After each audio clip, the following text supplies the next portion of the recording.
भारत ने prototype fast breeder reactor यानी PFBR में क्रिटिकलिटी हासिल कर ली।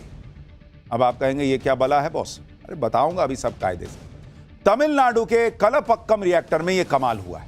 यह रिएक्टर क्रिटिकलिटी स्टेज पर पहुंच गया है, जिसका मतलब क्या है वो आपको पहले समझना चाहिए। यह स्वदेशी 500 मेगावाट का रिएक्टर है, जो जितना ईंधन इस्तेमाल करता है उससे अधिक ईंधन पैदा करने में सक्षम है। यानी भारत के पास ऐसा न्यूक्लियर रिएक्टर हो गया है जिसे जितने फ्यूल की जरूरत होगी उससे ज्यादा फ्यूल वो बना सकता है। समझ रहे हैं बात को? कि मतलब आप जितना उसमें ईंधन डालेंगे उससे ज्यादा एनर्जी वो पैदा करेगा। थर्ड स्टेज में पहुंचने के बाद इस फास्ट ब्रीडर न्यूक्लियर रिएक्टर से भारत को करीब 500 से 700 साल तक मुफ्त बिजली मिल सकेगी। रूस के बाद भारत दुनिया का दूसरा देश बन गया है जिसने फास्ट ब्रीडर तकनीक में महारत हासिल कर ली है। तमिलनाडु के कलपक्कम न्यूक्लियर कॉम्प्लेक्स में भारत ने जो सफलता हासिल की है, एटॉमिक साइंस की भाषा में इसे क्रिटिकलिटी कहते हैं। यह कितनी बड़ी कामयाबी है इसे आप ऐसे समझिए कि एटॉमिक एनर्जी में क्रिटिकलिटी को हासिल करने के लिए दुनिया के बड़े बड़े देशों ने एड़ी चोटी का जोर लगा दिया था, लेकिन सालों तक नतीजा नहीं निकला तो थक कर हार कर बैठ गए। कई देशों ने प्रोजेक्ट बंद कर दिए, और वो कौन कौन से देश थे इसके बारे में भी आपको आगे बताऊंगा।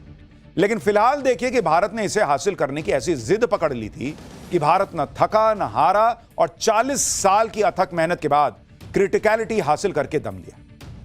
परमाणु विज्ञान की इस बहुत बड़ी सफलता को आसान शब्दों में समझिए कि क्रिटिकलिटी होती क्या और इससे क्या होगा। देखिए, एटॉमिक एनर्जी जो होती है, परमाणु ऊर्जा, उसमें क्रिटिकलिटी के 3 लेवल होते हैं।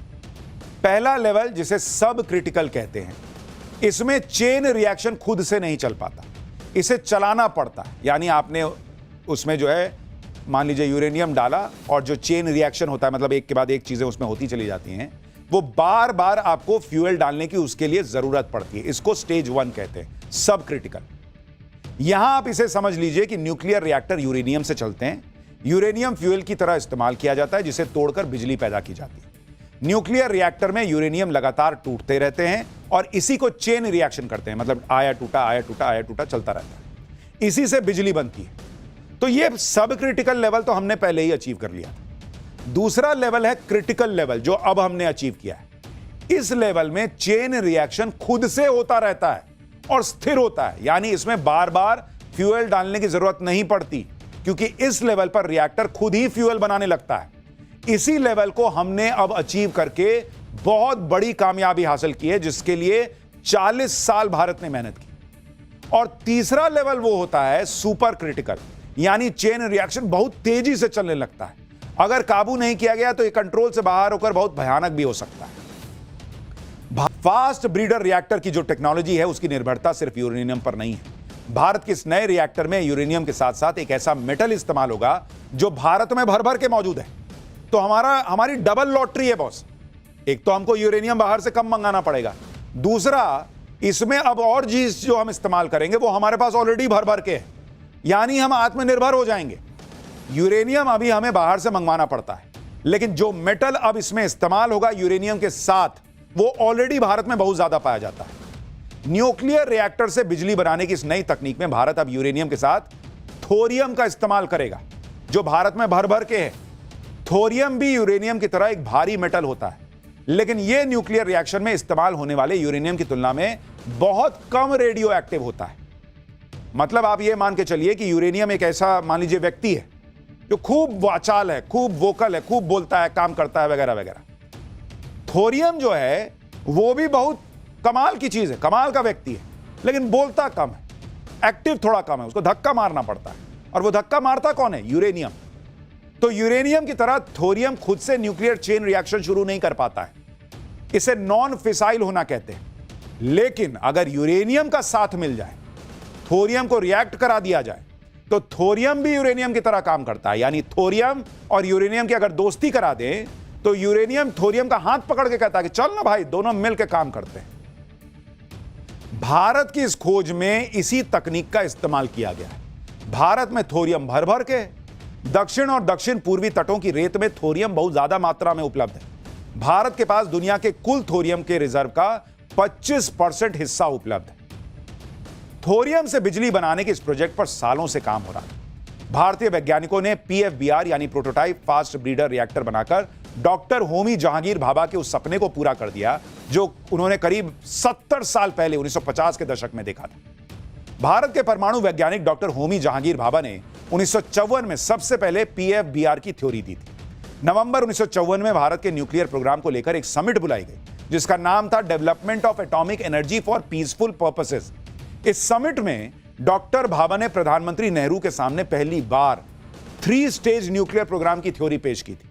डॉक्टर भाभा ने 3 स्टेज न्यूक्लियर प्रोग्राम की थ्योरी इसलिए दी थी क्योंकि भारत के पास यूरेनियम बहुत कम था और थोरियम बहुत ज्यादा था। उस समय सोचिए बॉस, डॉक्टर भाभा ने थोरियम से चलने वाले रिएक्टर बनाने का सपना देख लिया था। उस समय उन्होंने आत्मनिर्भर बनने की तरफ कदम बढ़ा दिया था। लेकिन समस्या यह थी कि थोरियम 232 को सीधे ईंधन के रूप में इस्तेमाल नहीं कर सकते थे।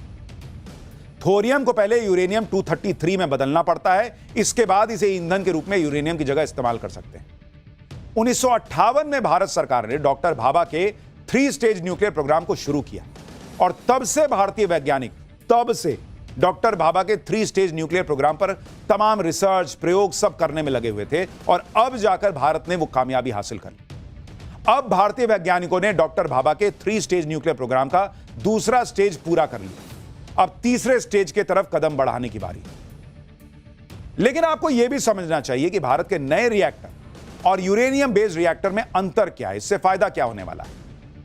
देखिए अभी क्या होता है, मैं आपको थोड़ा समझाता हूं, जरा इसको समझिए, सरल भाषा में आपको समझाता हूं। मान लीजिए कि अभी क्या होता है, अगर ये एक न्यूक्लियर रिएक्टर है, न्यूक्लियर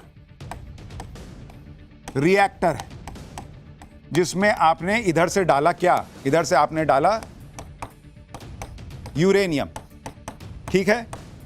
अब यूरेनियम आपने डाला, ये अंदर ईंधन के तौर पर इसमें ईंधन की तरह है और इसमें चेन रिएक्शन हुआ। चेन रिएक्शन होने के बाद क्या निकला, आपका ईंधन निकला, माफ कीजिएगा, ईंधन आपने डाला और यहां से जो आपका निकला वो आपका एनर्जी निकला जो आपने पैदा की, ये निकल गया। तो ये आपका अभी जो भारत कर रहा था वो ये कर रहा था कि यूरेनियम डालता था, यहां पे चेन रिएक्शन होता था और भारत एनर्जी पैदा कर रहा था। लेकिन समस्या ये थी कि यूरेनियम हमारे पास बहुत कम था और इसमें एक समस्या और थी, इसमें एनर्जी के साथ साथ एक चीज और जो निकलती है वो निकलता था न्यूक्लियर वेस्ट। न्यूक्लियर वेस्ट जो बहुत खतरनाक होता है बॉस। अगर न्यूक्लियर वेस्ट मान लीजिए कि कहीं किसी एरिया में फैल गया थोड़ा सा भी, तो आप समझिए कि उस इलाके में जितने लोग रहते हैं वो सब मर सकते हैं। भयंकर, उनका हाथ में जलन होगी, फोड़ा फुंसी हो जाएगा, उल्टी होने लगेगी, मतलब मर जाएंगे लोग, लाखों करोड़ों लोग एक बार में मर सकते हैं। इतना खतरनाक न्यूक्लियर वेस्ट निकलता है इस रिएक्शन से। तो उस न्यूक्लियर वेस्ट को आपको बहुत कायदे से उसको जो है ना दबाइए, छुपाइए, जो कहिए उसको, मतलब एक तरीके से रिसाइकल के, मतलब आपको उसको खत्म करना पड़ता है।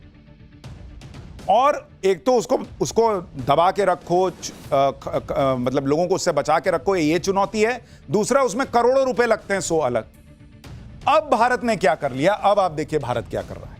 अब आपको दिखाता हूं भारत क्या कर रहा है। भारत ने अब ये कर लिया कि उसने जो न्यूक्लियर प्लांट है उसमें यह स्थिति हासिल कर ली कि यहां से आपने डाला यूरेनियम, ठीक है, यहां चेन रिएक्शन हो रहा है, ठीक है।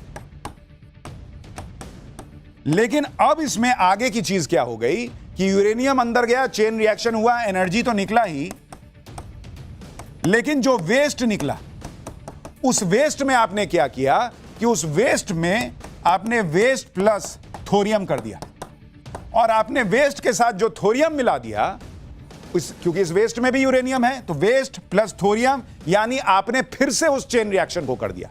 इसको बहुत सरल भाषा में अगर समझाने का प्रयास करूं तो जैसे आप गन्ने का रस निकालते हैं, आपने इधर से गन्ना डाला, एक बार उसका रस निकाला, दूसरी बार उसको बीच से तोड़ा, दूसरी बार यहां डाला, फिर तीसरी बार तोड़ा, यहां पे फिर डाला, फिर से चेन रिएक्शन कराया। अब इसमें आपका क्या हिसाब बैठा कि आपकी खुद से वहां पर जो है ना ईंधन बनता चला जा रहा है। आप रिएक्शन करते जा रहे हैं और थोरियम भारत के पास भर भर के है। आपका न्यूक्लियर वेस्ट जो है वो कम होता जा रहा है क्योंकि वो तो बार बार इस्तेमाल होता जा रहा है। आपका खर्चा कम होता जा रहा है और आप इस पूरे चेन रिएक्शन में जो ऐसे चल रहा है उसमें आप अत्यधिक बिजली उत्पन्न कर रहे हैं, अपना खर्चा बचा रहे हैं, आत्मनिर्भर हो रहे हैं। और यह काम जो स्क्रीन पर देखने पे गन्ने का जूस निकालने के उदाहरण के साथ बड़ा सिंपल लग रहा है, वो इतना मुश्किल है कि 40 साल भारत को लग गए और रूस के अलावा कोई दूसरा देश आज तक कर नहीं पाया था जो अब भारत ने किया। समझ गए ये कितनी कमाल की चीज है। भारत के इस नए रिएक्टर में 3 चरण होंगे। तीनों चरण को पूरा होने पर हम अपने यूरेनियम का इस्तेमाल एक ही रिएक्टर के अंदर लगातार कर पाएंगे और तो और जितना यूरेनियम हम लाएंगे उससे भी ज्यादा यूरेनियम की एनर्जी हमें मिलने लगेगी। मतलब आप जो देख रहे हैं उसमें भारत जो है वो लगातार एनर्जी बनाता चला जाएगा, जो अभी मैं आपको स्क्रीन पर बता रहा था। तो ये भारत के लिए बहुत बड़ी खबर है। आप भी सोच रहे होंगे कि थोरियम यूरेनियम को कैसे रिप्लेस कर दे, यूरेनियम की तरह ही कैसे काम करने लगेगा, भारत की यूरेनियम पर निर्भरता कैसे खत्म हो जाएगी। यूरेनियम एक ज्यादा रेडियो एक्टिव मेटल है, थोरियम भी रेडियो एक्टिव है लेकिन उतना नहीं। जब रिएक्टर में यूरेनियम और थोरियम को साथ डाला जाएगा तो न्यूक्लियर रिएक्शन की एनर्जी से थोरियम यूरेनियम में बदल जाएगा, यानी कुल यूरेनियम की मात्रा बढ़ जाएगी। एक तरह से कहे तो भारत के लिए यह कमाल की चीज हो जाएगी। एक बदमाश बच्चे के साथ कम बदमाश बच्चे को अगर आप रख दें तो बदमाश बच्चे की हाई एनर्जी की वजह से कम बदमाश बच्चा भी ज्यादा जो है वो एक्टिव हो जाता है कई बार, उस तरह से भी आप कह सकते हैं। भारत की उपलब्धि इस मामले में भी बहुत बड़ी है क्योंकि आप ये भी देखिए कि अमेरिका, फ्रांस, जापान समेत दुनिया के कई विकसित देशों ने अपना अपना फास्ट ब्रीडर रिएक्टर प्रोजेक्ट शुरू किया था और अपने प्रोजेक्ट पर पानी की तरफ पैसा बहाया लेकिन उनके हाथ कुछ नहीं लगा। अमेरिका ने 1,38,000 करोड़ रुपए फूंक डाले, जापान ने 1,10,000 करोड़ रुपए खर्च कर दिए, ब्रिटेन ने 73,000 करोड़ रुपए बहा दिए, जर्मनी के 55,000 करोड़ रुपए बेकार चले गए, इटली को 46,000 करोड़ रुपए खर्च करके भी कुछ हाथ नहीं लगा, फ्रांस ने तो 9,000 करोड़ रुपए खर्च करने के बाद ही हाथ खड़े कर दिए कि हमसे नहीं हो पाए। 6 बड़े बड़े देशों ने फास्ट ब्रीडर रिएक्टर बनाने में जितने पैसे खर्च कर दिए अगर कुल मिला दें तो वो 4,60,000 करोड़ रुपए बैठते हैं और आज की डेट में भारत ने वो अचीव कर लिया। भारत की इस कामयाबी पर दुनिया भर के परमाणु विशेषज्ञ बधाई दे रहे हैं लेकिन पाकिस्तान को दौरे पड़ने शुरू हो गए। पाकिस्तान अलग लेवल के टेंशन में चला गया।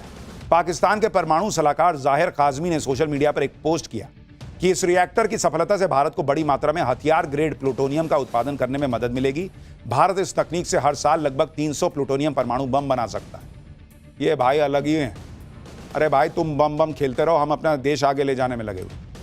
पाकिस्तान जैसे आतंकी देश को बम के अलावा क्या ही सूझेगा, लेकिन भारत की इस कामयाबी पर आज हर भारतीय को गर्व करना चाहिए।